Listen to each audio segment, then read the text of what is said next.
You're about to see one of the biggest glow-ups in smart glasses, and it happens the second you put these things on your face. The Meta Ray-Ban display and the Inmo Air 3 look like they're playing in the same league, but the moment you start using them, you realize they're basically from different planets. One feels like a stylish pair of Ray-Bans with superpowers. The other feels like a tiny Android computer that somehow decided to become glasses. And the crazy part is a lot of people don't even know how far apart these two really are. So let's get right into it because the differences start hitting you fast. And if you're interested in any of these smart glasses, I'll leave links to all of them in the description below.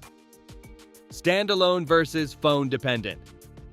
Here's the first big split. The Inmo Air 3 doesn't act like regular smart glasses at all. This thing runs full Android with its own storage and its own apps, so you're not tied to your phone for anything. You can walk out the door with just the glasses and still open Instagram, watch YouTube, use Google Maps, stream music, message people, or even jump into cloud gaming. And you can connect through Wi-Fi, your hotspot, or stay offline if the app supports it. Basically, it feels like a tiny Android tablet that decided to become eyewear. Now the Meta Ray-Ban display is a whole different story. Those glasses lean on your phone for almost everything. Spotify needs your phone. Calls and messages need your phone. Translation needs your phone. Even the maps use Meta's own system, and it only works in certain cities with simple walking directions. You can't just open a full global map or load any navigation app you want. You're mostly getting a heads-up display of whatever your phone's already doing. And here's where the gap really opens up. The Inmo Air 3 lets you download apps straight from the Google Play Store because it's certified for Android 14. So you get full apps and not mini versions. Full Instagram, full YouTube, full Chrome, basically full everything. So Meta keeps things curated and limited. And Inmo hands you the whole ecosystem. One feels like an add-on, the other feels like an actual standalone device. And once you experience that freedom, it's pretty hard to go back. Design and comfort. Let's talk about how these actually look and feel, because the vibe couldn't be more different. The Meta Ray-Ban display really does look like regular Ray-Bans. Same classic shape, clean front frame, and transition lenses that darken outside. The arms are a bit thicker than normal Ray-Bans, but honestly, they still look like everyday sunglasses. And that's the whole charm. The Inmo Air 3 goes for a different energy. The front looks pretty normal, but the arms are definitely chunkier since they're holding the battery and all the Android hardware. You also get clip-on shades that snap right on, which is a nice touch. And yeah, both pairs support prescription lenses, so you're covered either way. Comfort-wise, the Meta Ray-Ban display feels lighter and more balanced. You put them on and forget they're smart glasses. The Inmo Air 3 sits heavier in the back because of those bigger battery cells. It's the trade-off for all that power, so if you're wearing them for long stretches, you'll feel it. Single eye versus dual 1080p. Here's where things flip completely. The Meta Ray-Ban display uses a tiny full-color micro display in just one lens. It's around 600p, sits on your right eye, and has a pretty small field of view. So it's great for quick notifications, simple directions, or captions, but it's not something you're meant to stare at for long stretches. The Inmo Air 3 goes the opposite direction. You get dual 1080p full-color lenses, so it feels like a floating screen right in front of both eyes. They're bright, clear, and way more natural to look at. You can actually watch videos, scroll apps, play games, or browse Chrome without feeling like you're squinting at a tiny patch of pixels. And here's the part most people never think about. Around 20% of people are left eye dominant. The Meta display sits on the right eye. So if your dominant eye is the left one, the image can feel off-center or harder to focus on. And some people even get headaches with single-eye displays. Dual displays solve that instantly. Both eyes see the same thing, and everything just feels normal. Controls.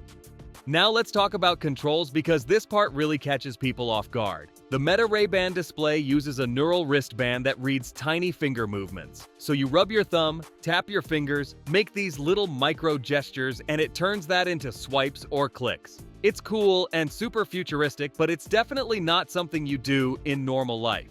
You kind of end up learning a tiny hand language just to move around. Half the time, it feels like you're trying to scroll through your apps using Morse code. The Inmo Air 3 keeps things way simpler. You get options. First, there's a ring that turns your whole hand into a cursor. Move your hand and the cursor just follows. You can tap to select and reset whenever you want. It's that easy. Then you've got the remote, which works like a mini touchpad. And here's the fun part. You can connect a full Bluetooth keyboard and mouse, so you can literally type, browse Chrome, write notes, or move around apps like you're on a tiny floating computer. Meta doesn't do that because its display isn't built for that kind of use. But Inmo built its whole system around flexibility.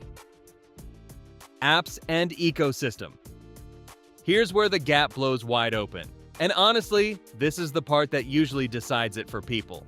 The Meta Ray-Ban display sticks to a small set of curated apps. You get WhatsApp, Messenger, your texts through the Meta app, a simple Spotify view, live captions, live translation, and Meta's own walking maps in certain big cities. It's clean and easy, but it's definitely limited. The Inmo Air 3 doesn't do limited at all. Since it runs Android 14 with full Play Store access, you can download pretty much anything you'd use on an Android tablet. YouTube, TikTok, Instagram, Netflix, Chrome, Google Maps, email, Zoom, your calendar, whatever. And because it links to your Google account, everything signs in instantly. And you should also know it supports triple virtual screens, so you can pin 3 floating displays around you. Maybe YouTube on one, Chrome on another, and your notes on the third. Plus, you can cast your phone screen, open Google Docs, or even use it like a teleprompter with your script sitting right in front of your face.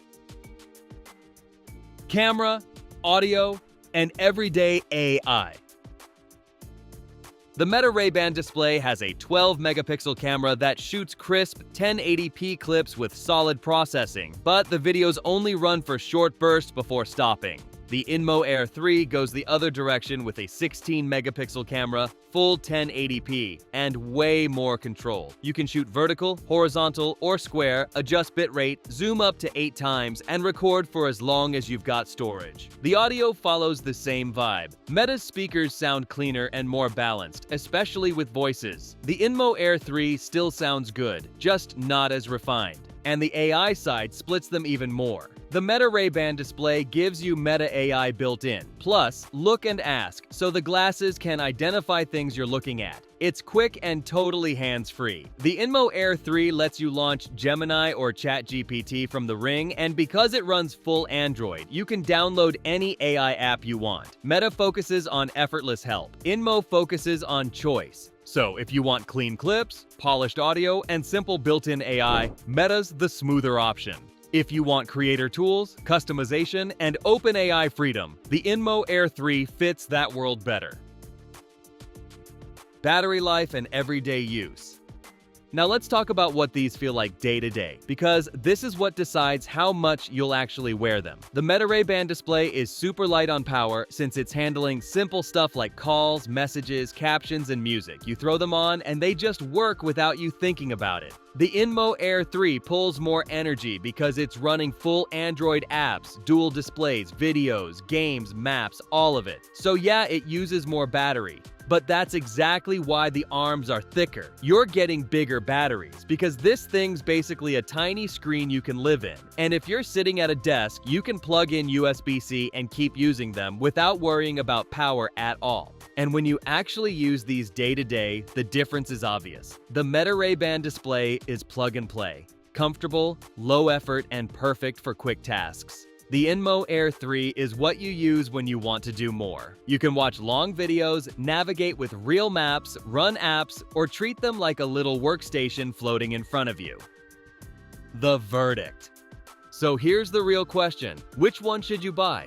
The Meta Ray-Ban display is perfect if you want something that looks like real sunglasses, feels natural to wear, and gives you hands-free access to calls, messages, captions, and smart features without thinking too much about it. They're stylish, simple, and great for people who want the smart part to blend into their day quietly. The Inmo Air 3 is for people who want power. If you want full apps, real screens, actual productivity, real navigation with Google Maps, streaming, gaming, work setups, teleprompter-style scripts floating in front of you, or just more control over your tech, the Air 3 is on a different level. This thing behaves like a wearable screen that just happens to be glasses. You're basically choosing between an accessory and a device. The Meta Ray-Ban display blends into your life. The Inmo Air 3 expands it. It just depends on what kind of experience you want sitting on your face every day. And that's it for today. I hope this helped you see the real difference between the Meta Ray-Ban display and the Inmo Air 3, and why these two aren't even playing the same game. I'll drop links to both pairs in the top comment if you want to check them out for yourself. If this breakdown gave you a clearer picture of what each one can actually do, hit that subscribe button and turn on notifications so you don't miss what's coming next. And if you liked this one, YouTube thinks you'll love the next one too. Thanks for watching.